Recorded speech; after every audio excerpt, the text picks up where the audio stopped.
उसी को बस संतुलित कर लेना है, उसको ठीक कर लेना है। बड़ा सरल सीधा साधा है कि भोजन, नींद, संयम, श्रम, तनाव, प्रदूषण, व्यायाम की कमी, अशुभ चिंतन, निराशावादी विचारधारा, दवाओं का सेवन, यही सब रोगों के मुख्य कारण हैं। यह नॉन कारण है। हम सब सिर्फ आहार पे ध्यान देते हैं और चीज़ों पर ध्यान नहीं देते। दरअसल स्वास्थ्य एक होलिस्टिक है, उसे आपको कई ढंग से ठीक करके तब व्यवस्थित करने हैं। स्वास्थ्य कहीं गया हुआ नहीं है, यही है, आपको कहीं पाना नहीं, ऑलरेडी मिल चुका है। जैसे हम सबको पता है कि बिजली है, लेकिन बल्ब जलाने के लिए स्विच ऑन करना पड़ता है, ठीक इसी प्रकार आपके पास स्वास्थ्य है, उसको जगाने के लिए कुछ प्राकृतिक जीवन पद्धतियों का समावेश अपने आहार में, विहार में करना पड़ता है। मैंने कई लोगों को कहा कि आप ये भोजन, ये औषधि लो, ये खाली पेट खाना। अब मैंने देखा उनका खाली पेट कभी होता ही नहीं। कई वर्षों से उनके पेट ही खाली नहीं हुए, 4-5 किलो मलबे तो पेट में हमेशा पड़े रहते हैं। अब खाली पेट कब लेगा औषधि, बताओ। आप समझ पा रहे हैं? तो ये खाली पेट ही नहीं होता तो औषधि भी असर नहीं करती, आंतों के बीच से निकल जाता है, इसलिए उसका लाभ प्राप्त नहीं होता। तो आहार जो करना है वह, मैं तो एक ही बार भोजन करता हूँ, 24 घंटे में एक बार पर्याप्त है। अब आप जोड़ें कि आप कितनी बार करते हैं, तो जितनी बार, एक बार से अधिक जो करते हैं भोजन, वह सब शरीर में विष पैदा करता है, शरीर को तोड़ता है, शरीर का खून खराब करता है, शरीर के खून को बेमतलब व्यर्थ में यूज करता है और आपको बीमारियां देता है। तो योग क्या है कि आहार भी है, व्यायाम भी है। मैंने छोटे छोटे ऐसे एक्सरसाइज निकाले, मात्र 5 मिनट आप करेंगे, मात्र 5 मिनट, और आप पूरे दिन 24 घंटे एनर्जेटिक रहेंगे। 5 मिनट, बताइए कितनी अच्छी बात है। 5 मिनट लोग 15-20 मिनट चाय पीने में बिता देते हैं। तो जो लाइफ स्टाइल है, लाइफ स्टाइल दीजिए, लाइफ स्टाइल से जाएगा, दवाओं से नहीं जाएगा। आज के डेट में जो दवाइयाँ खिलाई जा रही है, वो उसके पीछे सिर्फ व्यवसाय की शक्ति और कुछ भी नहीं है।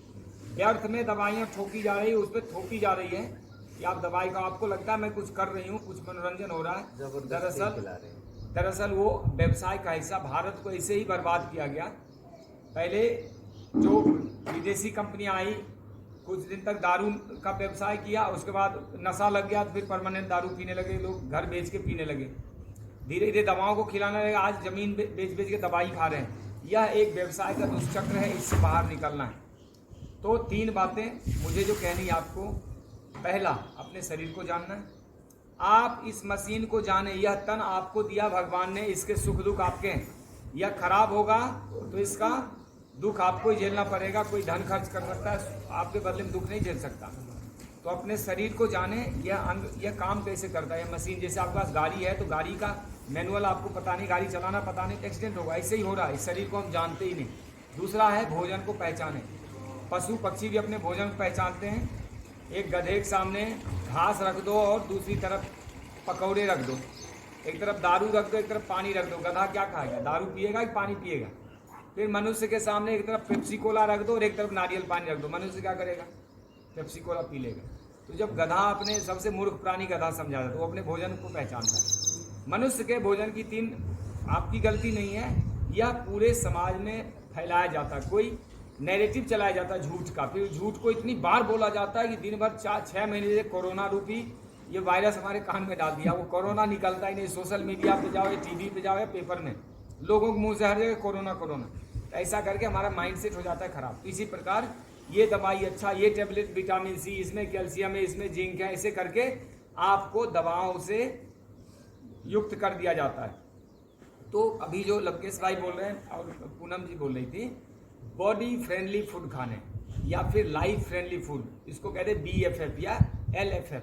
लाइफ को जो सपोर्ट करे, जो आपको जीवंत बनाए, जो ऊर्जावान रखे। मैं 16-17 घंटे काम करता हूँ, मैं 3 बार खाना शुरू कर दूंगा, मैं 8 घंटे में थक जाऊंगा, नींद आएगी, उबासी आएगी, जाऊंगा काम करने, वहीं पे थक के गिर जाऊंगा।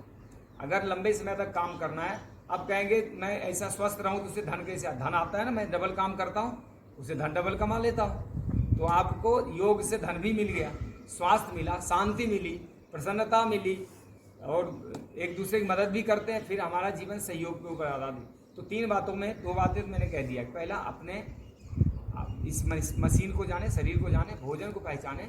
भोजन का जो मूल स्वरूप है स्वाद, सुगंध, सुंदरता, तीन बात याद रखिए, जिसमें स्वाद हो, सुगंध हो, सुंदरता हो, जो देखने में आकर्षित करे हमें, हम देखें तो लगे हमें बुला रहा हो कि आओ मुझे खाओ। बच्चे के सामने एक तरफ फल फ्रूट सब्जियां रख दें और एक तरफ कुत्ता बिल्ली बकरी रख दें तो बच्चा किधर आकर्षित होता? बस ये स्वाद, सुगंध, सुंदरता, बच्चा नेचुरली फलों की तरफ आकर्षित हो, क्योंकि सुंदरता होती है, सुगंध होते हैं, स्वाद होते हैं, अलग अलग होते हैं। भगवान ने जितनी चीज बनाई है उतने स्वाद सुगंध है, और मनुष्य ने जितनी चीज बनाई 2-3 ही स्वाद होते हैं उसमें, चाहे उसको नमक या चीनी घोलेगा या कोई और मसाले डालेगा। तीसरा है कि अपने अंगों की भाषा समझे। देखिए बहुत इंपॉर्टेंट बात है, अंग की भाषा हम नहीं समझते। हमारा शरीर डकार मार रहा है, गैस बना बना के फेंक रहा है, भूख लग नहीं रही, बस टाइम हो गया 1 बजे हमने रोटी खाने, अब लेके उसने 6 रोटियां तोड़ डाली। अब वो पेट पहले खाली नहीं है, ऑलरेडी सर रहा है, शरीर मना कर रहा है मत डालो, अंदर पूरा सिस्टम जो है अस्त व्यस्त है, उसमें आपने फिर 4 रोटियां डाल दी, तो अब क्या होगा? वहाँ पे वह भोजन पचेगा नहीं, सरेगा। फिर मैं बोलूंगा ये दवाई खाली पेट लेना, तो आपकी मोटे भी होंगे, सबसे बीमारी का कारण है, मोटापा चढ़ेगा, कोलेस्ट्रॉल बनेगा, नसों में गाद भर जाएगा, नसों में गाद, और वही शुगर है। देखो शुगर, बीपी, हृदय रोग, कोलेस्ट्रॉल अलग नहीं है, एक ही रोगों के 4-5 नाम है। जिसको बीपी हो गया उसको शुगर ऑलरेडी है, और जिसको बीपी हो गया हृदय रोग भी है। पहले हृदय रोग होता है तब बीपी होता है, ऐसा नहीं होता है कि पहले बीपी होगा अब हार्ट डिजीज होगा, नहीं, हार्ट डिजीज हो चुका है, बस साइलेंट है, उसको पता नहीं चल रहा। तो इस शरीर की भाषा अगर समझेंगे ना, जैसे छोटा सा एग्जाम्पल है, मेरे पैर में कोई कील चुभ गया, तो शरीर बता तो रहा है नहीं पैर में चुभा, माथे में तो नहीं बता रहा, तो हम पैर में उसको निकाल सकते हैं। अब क्या करते हैं, हम उसके दवाई खा लेते हैं। हमारे शरीर में कहीं दर्द हो रहा है, इसका दर्द का मतलब है उस शरीर के अंगों में खून और ऑक्सीजन का सप्लाई नहीं हो रहा, तो हम उसको ठीक करें कि हम दवाई खा लें या एक्सरे करवाएं जी, मेरे को बताओ हाथ में दर्द हो रहा कि नहीं। ना किसी एक्सरे, CT स्कैन, MRI की जरूरत है, ना किसी दवाई की जरूरत है। दवाई जरूरत है तो उस अंगों के उपद्रव से समझने की कि क्यों ये दर्द हो रहा है, इसका मतलब कहीं ना कहीं गड़बड़ है, सिस्टम में कोई गड़बड़ी चल रही है, इसलिए शरीर उपद्रव कर रहे हैं।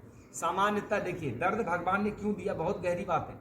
अगर एक आदमी रात को सो रहा है, उसको चूहे ने काट लिया या कोई ऐसे पशु ने काट लिया, तो अगर भगवान दर्द नहीं देगा तो उसको पता नहीं चलेगा, वो 2 घंटे में मर जाएगा, खून ही निकल जाएगा। आप पानी में खड़े हो लंबे समय 2 घंटे और अंदर कोई पत्थर या कुछ ऐसा धारदार चीजें लग गई, आपके पैर कट गए, चीरा लग गया, आपका 1 घंटे में सारा खून निकल जाएगा, वो पता भी नहीं चलेगा।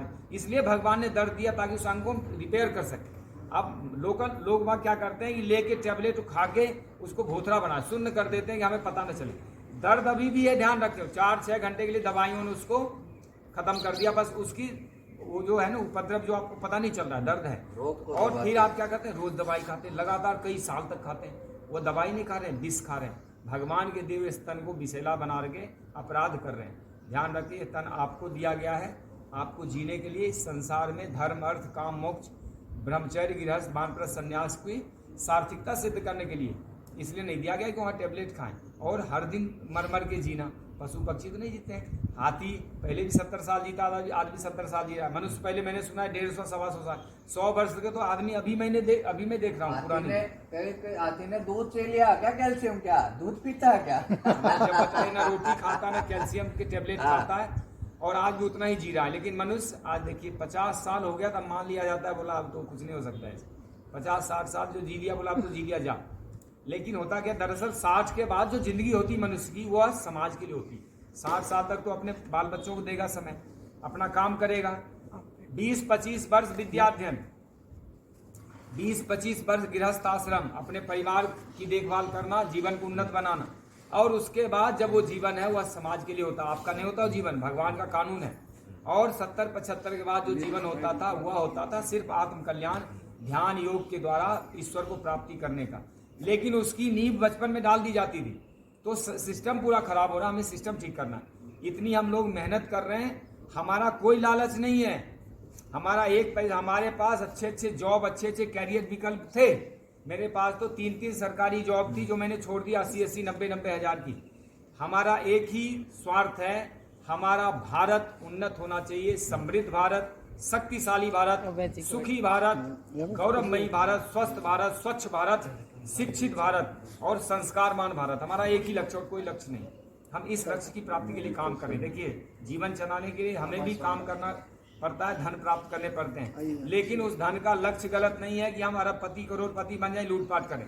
अगर लूटपाट करें, इतनी बातें कहने की जरूरत नहीं। किसी भी अस्पताल में कोई डॉक्टर इतनी बातें बताता है, खान पान के बारे में नहीं बताएगा। 2 मिनट में आपको गाइड करके वहां से निकल लेगा फट से, और सीधे बिल पकड़ा बता देता है। पूछो क्या खाना है, बोलो पनीर बढ़ाओ, दूध पियो, दूध पियो।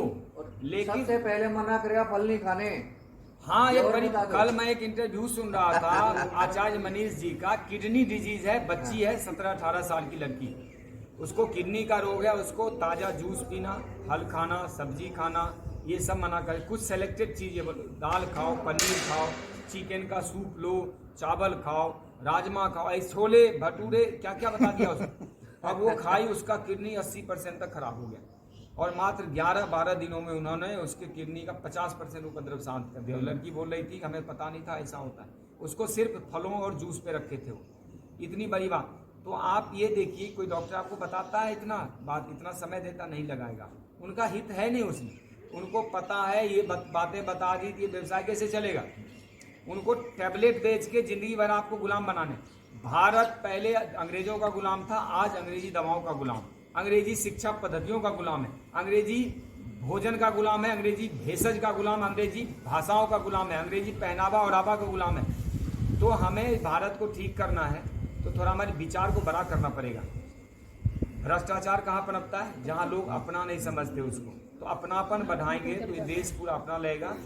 और मैं इन्हीं बातों के साथ आपको TFF यानी टंग फ्रेंडली फूड से BFF यानी बॉडी फ्रेंडली फूड की तरफ आने का आह्वान करता हूँ। और आहार तो एक चीज़ें हैं।